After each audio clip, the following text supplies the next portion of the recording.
Boom, we are on. Hello and welcome to today's episode of the Sean McGinnis podcast. How many times have you heard people say, or maybe it's yourself, and I'm going to include myself in that bracket in the past, where we may see an obese person, or you may be obese yourself, and you may refer to other people or yourself such as lazy. Obese people are just lazy, they lack discipline, they lack willpower, and it's their fault. Okay, now within this we must be known that I'm no way do I shirk taking responsibility of yourself. That's obviously without question, but we will look under the hood and look at the mechanisms going on within obesity, kind of resulting in this, well, all the mechanisms kind of add fuel to the fire of this kind of problem in today's world as well. Obese people are lazy. I'm trying to think of what discipline. They don't move around enough. And again, while I talk about this, I'm in no way saying that the calorie model doesn't account when I talk about its physiology and hormones. It completely does, but some of the mechanisms going on are increasing the calories going in and decreasing the calories going out. And then when someone's trying to lose weight, especially at the start for these obese people, the more body fat you have, the worse our physiology is in general, and it makes it harder to reverse and harder to lose weight. So, and within this, you could insert any quote-unquote addictive behavior using the model we're going to use, whether it's drug taking, gambling, any kind of thing that hits the reward part of our brain that people get addicted to.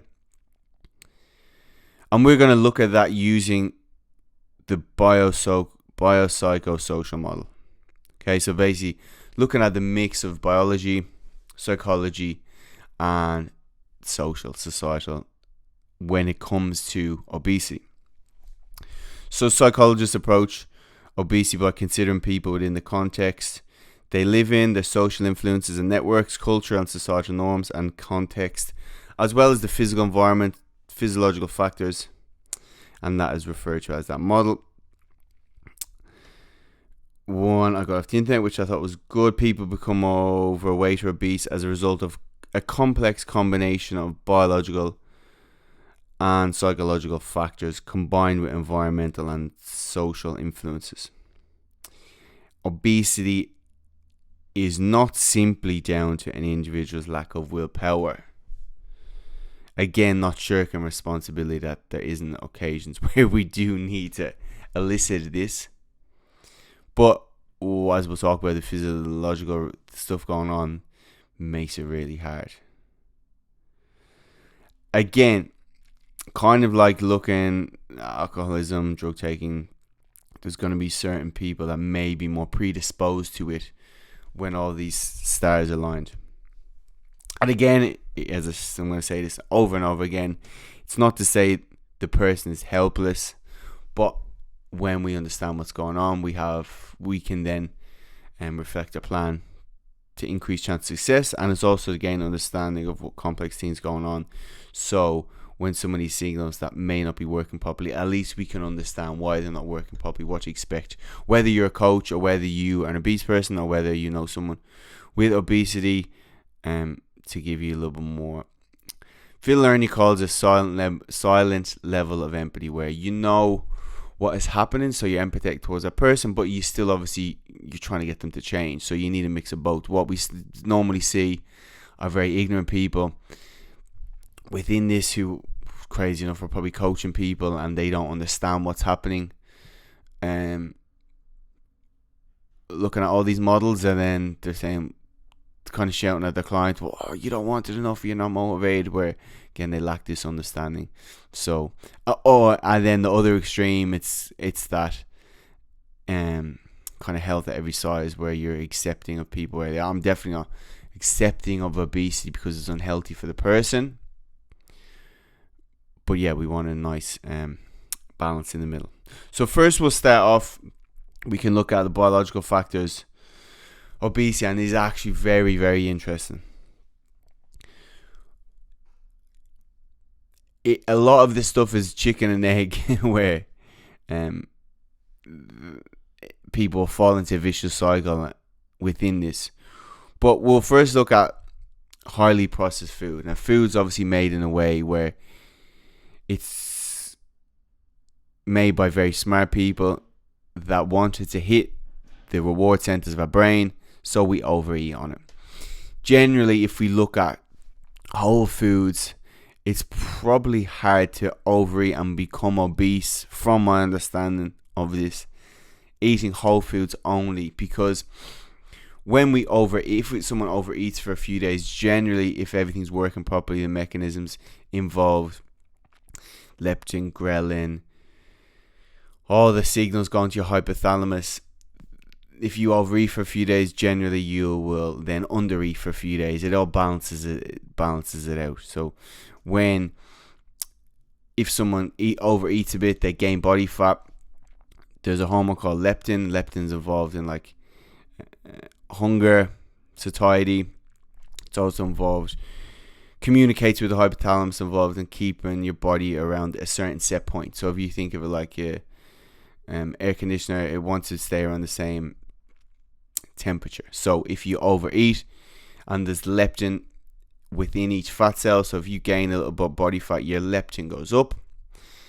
That's going to signal to your hypothalamus to kind of speed up your metabolism and also decrease your hunger. So then those two things together, you're going to eat less, you're going to move a bit more, and then you're going to go back to where you were before you overate.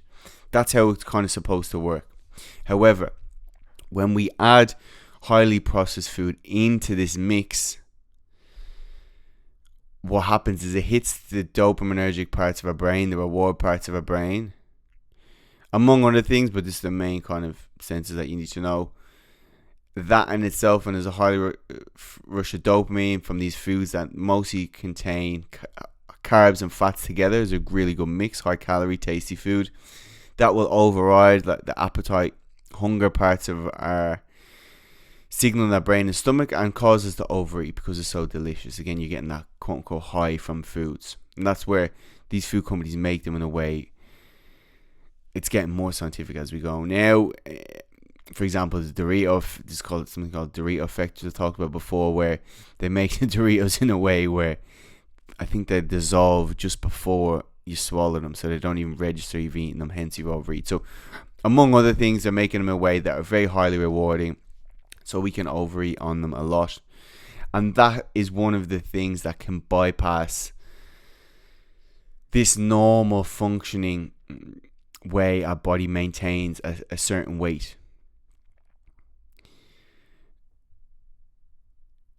And again, from evolutionary terms, it's probably a thing where if we could get our hands on very high calorie food, you'd want to overeat in that moment to save it and store fat for a cold day.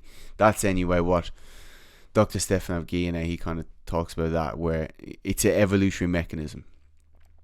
So highly processed food overrides the appetite and hunger signals, causes us to gain weight, and that can be the thing that leads us into this vicious cycle where we start to become overweight.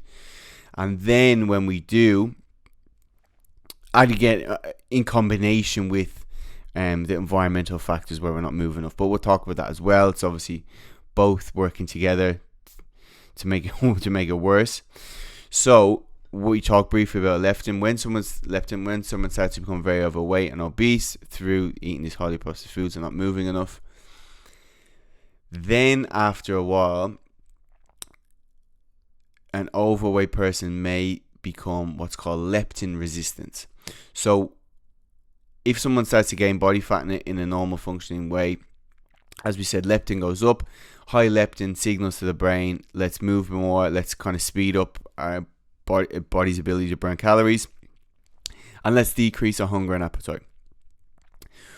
The opposite of this will be low leptin, where if someone's losing lots of weight, your body's going to signal the other way, where it will start to increase your hunger and it will start to decrease your activity. That's basically what happens on diets. So low leptin, high leptin. Now, after a while of someone gaining fat, because we are being overridden by that signal of leptin, it can actually work the opposite way, where we start to become leptin resistant. So your brain starts to become deaf to that signal. You can picture yourself at a rock concert. You're standing right beside the speakers, and the speakers are blowing your ears out. After a while, you're going to become a bit deaf to that signal. Your body's going to go a bit deaf. And it's like anything in the body, like we're going to talk about with diabetes, type 2 diabetes, with insulin resistance.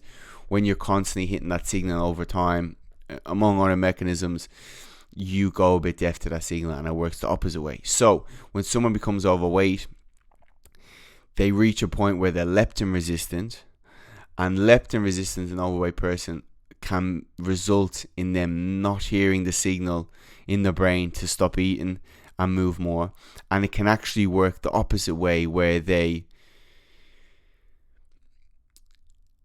it functions like low leptin, where they actually get hungrier and they want to move less, which is so counterintuitive, but that's what happens. The signal stops for them to start eating less and moving more, and absolutely goes the opposite way, where they're moving less and eating more, again creating this vicious cycle, which we're going to talk about among the other kind of major hormones involved in this.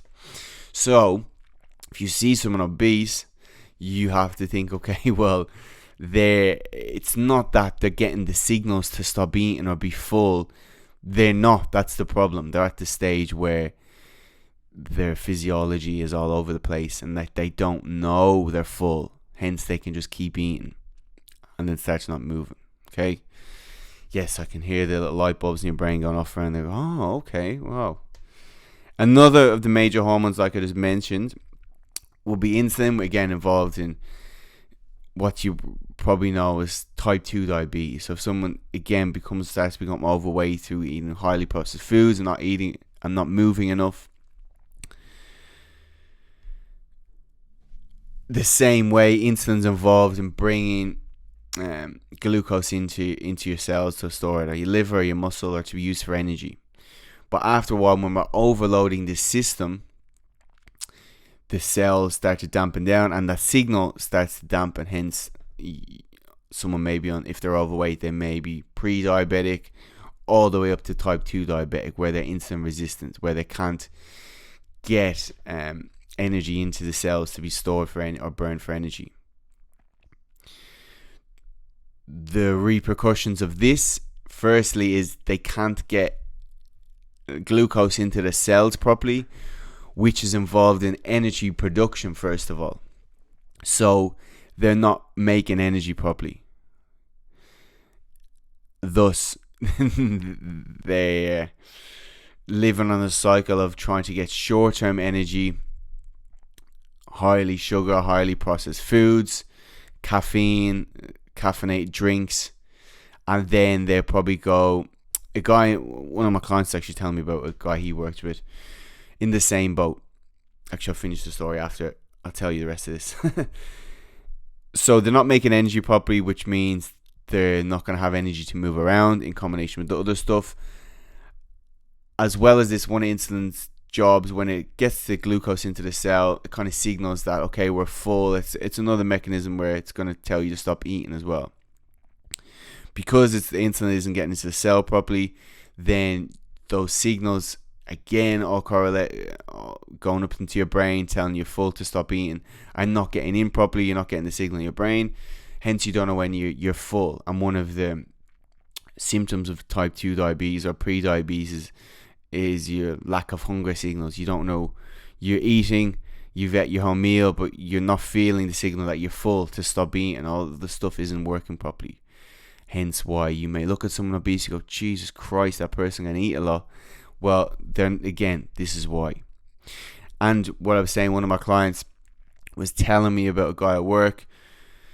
I think he said he was 180 kilos, which is crazy. But again, falling into the cycle. And he'll watch him eat sometimes if they had a Christmas party, and he'll polish off a few plates of food, and he'll just keep eating. He doesn't know when he's full. Then after, because you're not getting insulin into the cell properly, you can have poor blood sugar management, so you're going to be in a constant kind of loop of hyper and hypoglycemia, which basically means like blood sugar crashes, and then your body wants to crave high sugary foods to kind of pick that blood sugar back up, and then it's going to crash again because it's not getting into the cells properly. It's not getting taken out of your blood. So he sees when he eats these foods, he'll just keep eating, can't stop, and then like a half an hour later, he'll be asleep like on the chair, and he'll do that on his lunch break. So we see a number of issues physiologically going on here.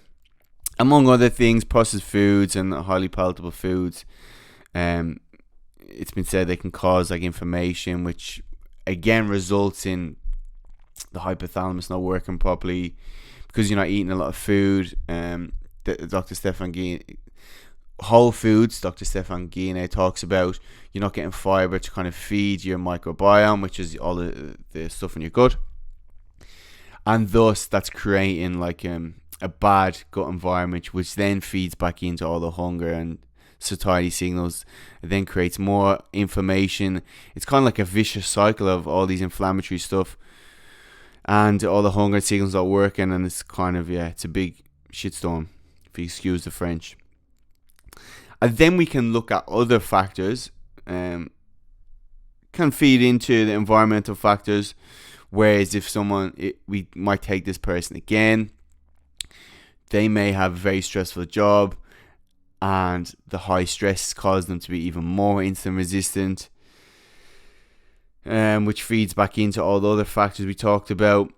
If someone's overweight, they're probably not going to be sleeping properly because they have such a large amount of weight on their chest, which may result in them snoring, and may result in like sleep apnea. And again, if you take these things individually, we know if someone doesn't even sleep one night properly, the hunger and cravings go all over the place. They crave high sugary, high calorie foods. Satiety signals go down, hunger signals go up. And in terms of genetic factors with some biological there's not, to my knowledge, or if it is, it will play such a small degree because of like a fat gene. Because if there was, it would be in such small percentage of the population, whereas if we see how prevalent obesity is, we kind of know it's not down to that gene in that high context of people. But in some cases, there is evidence of low dopamine receptors, where either people are born with naturally low D2 receptors especially, and this is linked to people not only overeating, but you can insert any addictive behavior in there, because basically low numbers of D2 receptors may be more vulnerable to addictive behaviors, including compulsive food intake. So which means they don't feel pleasure as much, which they need more of the pleasurable activity to kind of hit the same baseline as someone who had a normal level of D2 receptors. So that's something to take into account as well. Empathetic in that way.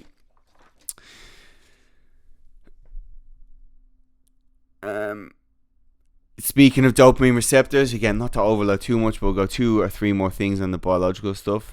I hope you find this interesting as I find it. When people eat very hyperpalatable foods, it obviously, as we said, hits kind of dopamine pathways in the brain. Anytime we overload receptors in general, generally going to downgrade, but especially the dopamine receptors. So we're constantly hitting the dopamine receptors and getting a big flood of dopamine. Our brain is naturally going to downgrade these receptors, so there's less of them. In terms, if we look at drugs, everyone's always chasing the first hit again because these receptors downgrade, so you need more of it to elicit the first hit. And this the same happens in hyperpalatable food. So if you're eating a lot of processed junk food, what may be a big high at the start from one chocolate bar, suddenly you need 2, 3, 4, 5 to elicit the same response. As well as this, to make it insult to injury, because you need more of the processed food to feel the same pleasure. Well, when you eat healthy food, which only doesn't have that much, release that much dopamine in the brain anyway, Well, now it's hardly any for an obese person with these receptors have downgraded. So healthy food seems even more, not more bland, but it seems very bland. It's like that person eating cardboard. So if this person tries to go on a quote unquote diet and they start to try to change their food up, and they may not be aware of this fact, well, suddenly they're like, well, fuck this, I'm not eating all this whole foods because it tastes like cardboard. I'm going to just keep going the way I'm going. So we need to understand this as well. I used the example before. If you've followed me for a while, you're probably sick of this, but I used the example of porn, because they obviously going with social media going, it catch your eye when you see that, someone writing that down, especially if you're a dirty little boy like a lot of my listeners. And if someone starts to watch porn, which obviously hits the same receptors in your brain, over time you get immune to that in a sense, and the receptors downgrade, and you need kind of freakier porn all the time to elicit the same response. And that can actually feed then into where you can't even get aroused for normal relationships in real life, because all those receptors are just fried. So the same happens with food. Same happens with your taste buds. Where your taste buds that you change when you're eating lots of these foods, processed foods. Not when you're watching porn, but I don't think it is. They do say in Ireland you're blind if you do that kind of stuff. So, yeah, we'll talk about societal norms later. But what you can take, I was going to say take pleasure from, not pun intended. You can take, what you can take away is that if someone starts to eat a healthy plan, whether you're obese or whether you train someone obese, these receptors can come back. So what suddenly the healthy food tastes like cardboard at the start, after a while your receptors can actually regenerate and change. I think like 6 to 8 weeks, like McDonald says, and then the receptors can come back around. So you may start to get pleasure from healthy food, where you start to suddenly taste, okay, wow, didn't know how these blueberries tasted, they're so sweet. Whereas at the start, because you've been eating so much processed food, they didn't taste like anything. So this stuff can come back around and regenerate again. Same with porn. If you give it a rest for a while, you can go back to watching the normal stuff, although I don't even know what normal is these days. There are certain people that are probably your favourite influencers on Instagram, ironically, giving fat loss advice out, who may be what's called neat freaks. So they might eat a lot, and there's differences, like I said at the start, where your body will burn off. There's differences in how well people burn calories off. So there may be a certain segment of the population where they eat even processed foods to an extent, and we know these people who never get fat no matter what they eat, especially when they're young. And that is because they have an even stronger way of burning these calories off. And they're what's called neat. Neat as in what we talk about when you move around a lot, non-exercise activity, thermogenesis. Someone may eat a lot of processed food, but for whatever reason, genetically they're just a bit blessed in that they're neat freaks. So if they overeat by 1,000 calories of processed foods, they'll just start to fidget more and move around more, and they'll burn that off more efficiently than, say, someone who becomes obese. That's the genetically factors within that as well. But again, they're probably just a small segment of the population too. We all know that person who can't put on weight no matter how hard they try. And yes, we need to take that into account as well. So, but it's just about seeing what way and what cards you've been dealt with, and then go from there. There's no point moaning about other people or trying to compare yourself. Just focus on yourself, play the cards you've been dealt, and move on. And then the other thing that feeds into this, which makes matters even worse, is when someone starts to become overweight and obese, they then start to move around less because they're so uncomfortable. They might be chafing. I know as Phil Ernie also used the example of, picture yourself the last time like you ran up a hill or you ran a minute on a treadmill and your legs are burning at the top and you're out of breath. That's someone when they just walk normally as being an overweight person, because they're carrying around so much weight and it just becomes uncomfortable. So then they start to move around less, in combination with all the low energy and the blood sugar problems they already have. But again, if someone starts to lose weight, they've seen they actually start to move more. So then it's kind of the rich become richer, the poor become poorer in both senses of physiology, and when we're looking at movement and weight loss and weight gain. So yeah, physiology influences our hormones and creates a big cascade of that. When someone's obese, they find it very hard to get out of, and they're digging themselves deeper into it without knowing, because all these signals are gone. So that's the biology part of the component. So yeah, very interesting, right? Let's look briefly at the psychology component. We might do a whole episode on this in the future, because there's so many different ways of actually just breaking one of these things down. But I just wrote a few things briefly. Again, people within this, for whatever reason, if someone's overweight, generally from training people for the last 10 years, they use food as a clutch in some sense, and it's completely normal if we look at how this processed food makes us feel good. Addictive behaviors, in a sense, make us feel good. So when we feel bad, we're going to do said behavior, and it's going to make us feel better in the short term anyway. So whatever way someone starts to fall into this vicious emotional eating cycle, whatever that person's trigger is, emotionally, some kind of emotive state, whether sadness, happiness, whether they celebrate things with food, they could do every one of them. When they're sad, they eat. When they're happy, they eat. When they're stressed, they don't eat. And then over time, this habit loop has become so ingrained. Again, you can see the same, as I said, for people that drink or do drugs or gamble or sex addicts. Tiger Woods, he was actually one of my favourite sports people growing up. It's a bit too young when he started to talk about sex addiction, and so I was like, can you just play golf again? You were very good at that. So yes, insert whatever addictive behaviour in any emotive sense, and then do that over time, and then that becomes so ingrained that it's very hard to stop. When it comes to weight gain especially, someone starts to gain weight doing all the stuff we said, their confidence and happiness may go down a little bit. Then, which may seem counterintuitive, but in a short-term sense is not, they then may eat more food because they just don't feel good, which obviously makes them feel worse long-term, but it's our brains and kind of function for short-term. We don't really look that far ahead. And so yes, they eat more, and it's a vicious cycle, and they start to become more overweight, and then they eat more because they're becoming overweight.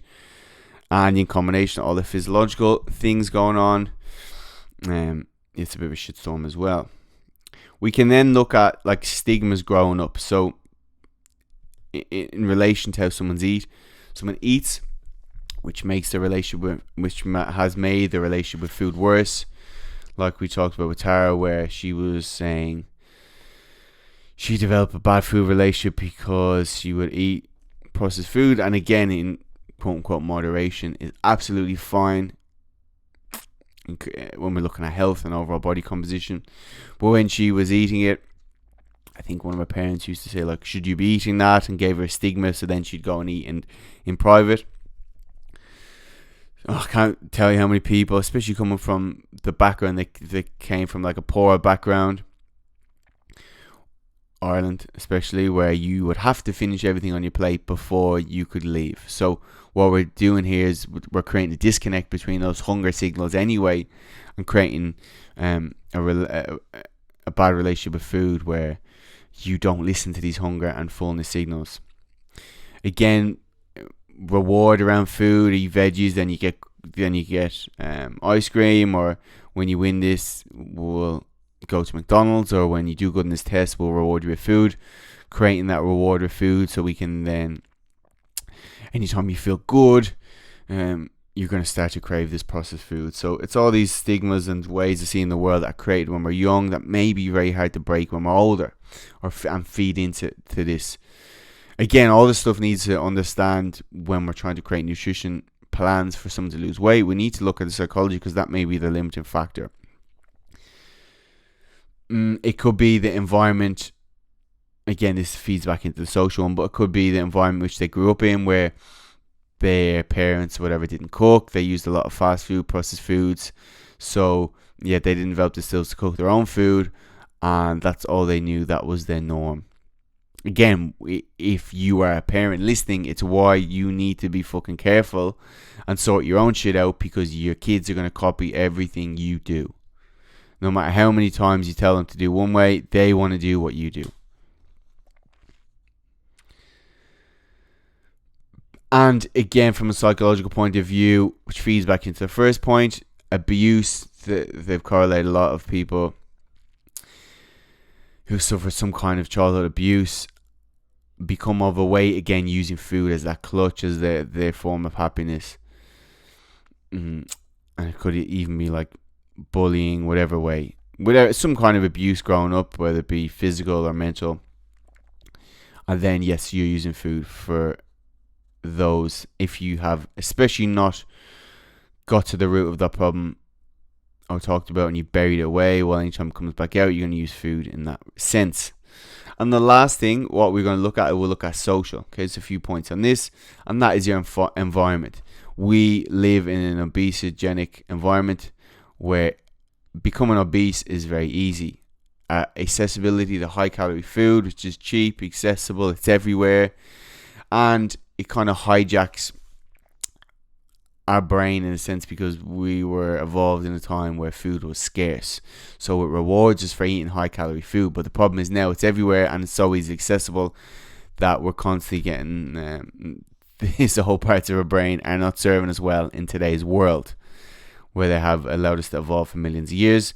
It's not working today. So a lot of the mechanisms, again, I refer back to Dr. Stefan Guillenet. One of his books, The Hungry Brain, is fascinating. It looks at all the kind of evolutionary mechanisms that, first of all, food companies take advantage of, but also why we become obese. So, for example, the buffet effect, where if there's lots of different types of food at the table, from an evolutionary point of view, they theorize that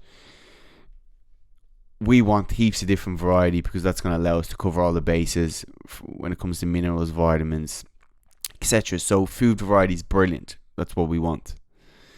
So it rewards us when we eat a certain type of food, get a little dopamine hit, and then when we eat a different type of food, we get a dopamine hit. Versus if you were to eat the same calories from one food, after a while you'd get palate fatigue and you get sick of it. But you can keep switching foods, and then that's going to override your hunger and appetite. So again, it's called the buffet effect. We can all attest to that. So the food varieties, and if you look at companies, they might have a chocolate bar with so many different varieties of that for the same reason. They're taking advantage of this. The cost of food is another one he talks about, where if you have high calorie food, say in your freezer, I always use the example of Ben and Jerry's, because I haven't met anyone that doesn't like Ben and Jerry's yet. So if you're sitting on your couch and your brain kind of knows, okay, there's 1200 calories of ice cream in the couch, and all I have to do is expend 2 calories to go and get it, well, that's a big win by your brain standards. So it's going to increase the motivation to go and get that food. So what once was kind of behavioral economics going on at a subconscious level, whether to climb that tree and risk our life for that honey, is that worth it? Now we're doing the same with processed food, but the problem is it's so easily accessible. Versus if that Ben and Jerry's was like 3Ks away, would you get it? Your motivation is going to be lower. So our environment is set up to make us fat. Then we look at, well, I always use the example of Texas. I haven't been there. I see it on TV. One of my friends from Texas, where we have this sense of where there's highly processed foods everywhere. It's easily accessible. It's probably cheaper than the whole foods. And also you go and drive to get it. So nobody's walking around. So you're not expending any calories. You're going driving to drive-thrus to get this processed food stuff. Again, a perfect concoction to become obese. And even I'll see this in parts of Western Sydney. Again, where I've lived for once.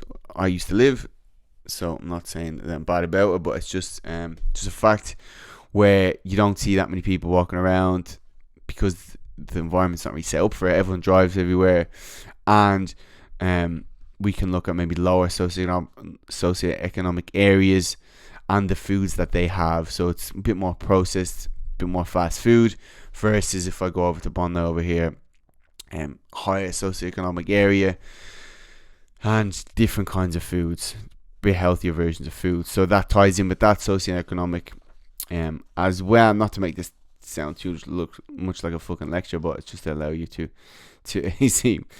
So yes, so in regards to biology, okay, so that was all the points on that. Okay, so in regards to losing weight, the good things we know our physiology will start to regenerate when we lose weight. So in regards to leptin resistance, that can come back to normal. Insulin resistance, we know that can come back to normal. Type 2 diabetes, when we start to lose weight, and all these signals will start to work again. So we'll start to know when we're hungry or full. We can reverse all these things, what's happened. But the key thing here is finding a plan, which I've said many times, as among a lot of other people, finding a plan that allows us to lose weight for a long period of time.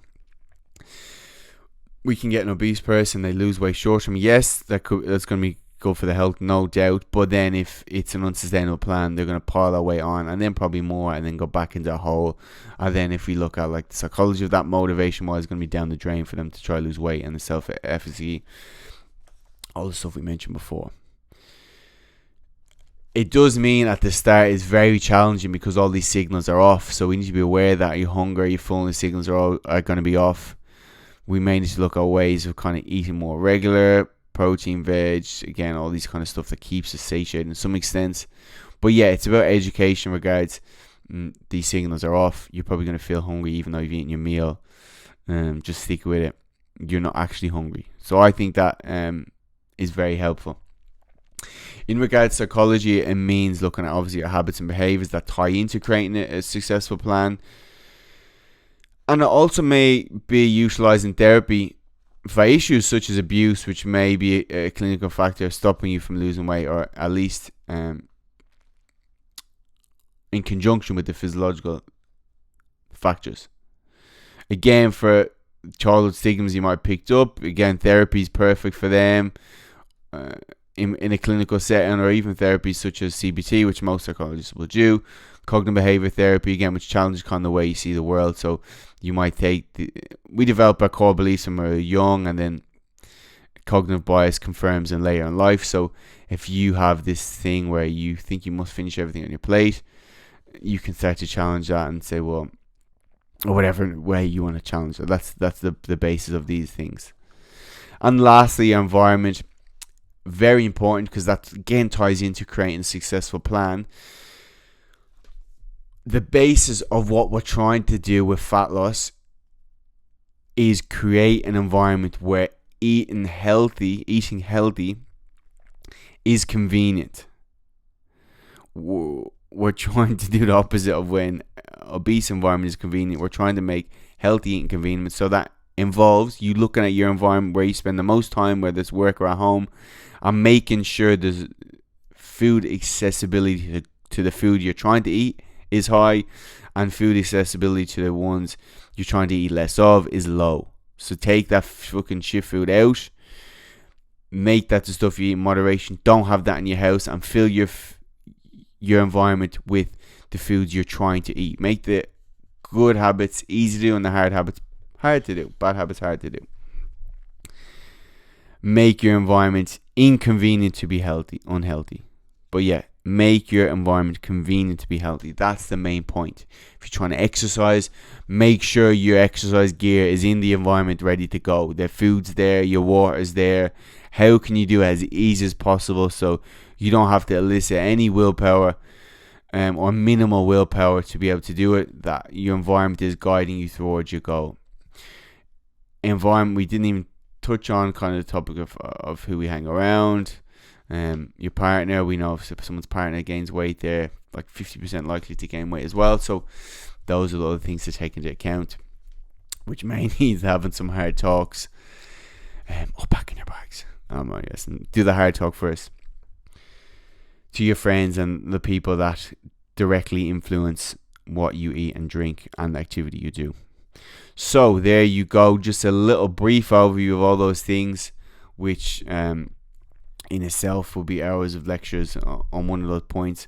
We just broke it down in very simple terms. I hope that helped, but again, just trying to get out there that we need to look and have a silent level of empathy when dealing with if it's ourselves, if we're obese, overweight, or other people or our clients, whatever way it is. The same way as if you kind of see someone homeless, it's an instant reaction to go, that fucking person should get up off their ass. Or if you see someone addicted to drugs in the street, you might have a stereotypical, which again can be argued as normal response to that person, but it's just challenging the way, well, that homeless person may have a mental disorder which stopped them, and again, you can look at every person in regard to the biopsychosocial model. With this, when I look at alcoholics from a biological level, may be more predisposed to anxiety, which then alcohol dampens that anxiety short term, which then increases their odds in combination with the other stuff of creating alcohol dependency. So yes, you have to look at through the multitude of factors. Even though it's very easy, as I said, to judge a book by its cover, we're trying not to. Boom. So there you go. Hopefully you're still listening, you haven't fallen asleep, but I myself find that very interesting. I hope you do, or at least some of you. If you do, let me know. Send me a message on Instagram if you found that helpful. If you did, share it to your friends that may have this stereotypical view or will find this helpful. And if you did find it helpful, please rate and review me on iTunes. That's all I ask you. I don't ask you for money. I don't ask you for foot rubs. I don't ask you for anything else. Just give me a rate and review, and I'll continue to do these episodes and give you the information that you want. Alright? There you go. Hope you all have a good day, evening, night, wherever you are in the world, and I will see you all in the next episode.